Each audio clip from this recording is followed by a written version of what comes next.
Hyderabad monsoon بارشوں کا سلسلہ جاری۔ دوسری جانب صوبائی وزیر بلدیات سعید غنی کا جام خان چورو کے ہمراہ رین ایمرجنسی اجلاس، انتظامیہ کی اقدامات کے حوالے سے بریفنگ۔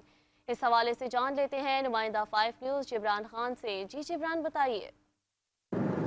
جی بالکل، مون پر کی طرح حیدرآباد میں بھی مونسون بارشوں کے نیا اسپیل کا سلسلہ جاری ہے۔ حیدرآباد اور گرد و نواح، میرپور خاص، ٹنڈو جام، ٹنڈو لیار اور دیگر اضلاع میں بھی وقفے وقفے سے ہلکی اور تیز بارش کا سلسلہ جاری ہے۔ حیدرآباد میں آج صبح سے ہی ہلکی بارش ہوئی، جس کے بعد موسم انتہائی خوشگوار ہو گیا، آسمان ابر آلود ہے اور شہریوں نے شدید گرمی اور حبس کے بعد سکھ کا سانس لیا ہے۔ اگر ہم بات کریں بجلی کی لوڈ شیڈنگ کے حوالے سے، تو بارش کی پہلی بوند کے ساتھ ہی بجلی کئی علاقوں میں منقطع کر دی گئی ہے۔ ایس کے ترجمان کا کہنا ہے کہ احتیاطی تدابیر کے طور پر کئی علاقوں کی بجلی بند کی گئی ہے، تاکہ بارش میں کسی صورتحال کا سامنا نہ کرنا پڑے۔ اس وقت حیدرآباد میں صوبائی وزیر بلدیات سعید غنی نے جام خان چورو کے ہمراہ ایک انتظامی اجلاس منعقد کیا گیا ہے۔ اجلاس میں انہوں نے رین ایمرجنسی کے حوالے سے انتظامیہ اور افسران کو احکامات جاری کیے ہیں، کسی صورت حیدرآباد کے شہریوں کو بارشوں کے دوران پریشانی کا سامنا نہ کرنا پڑے۔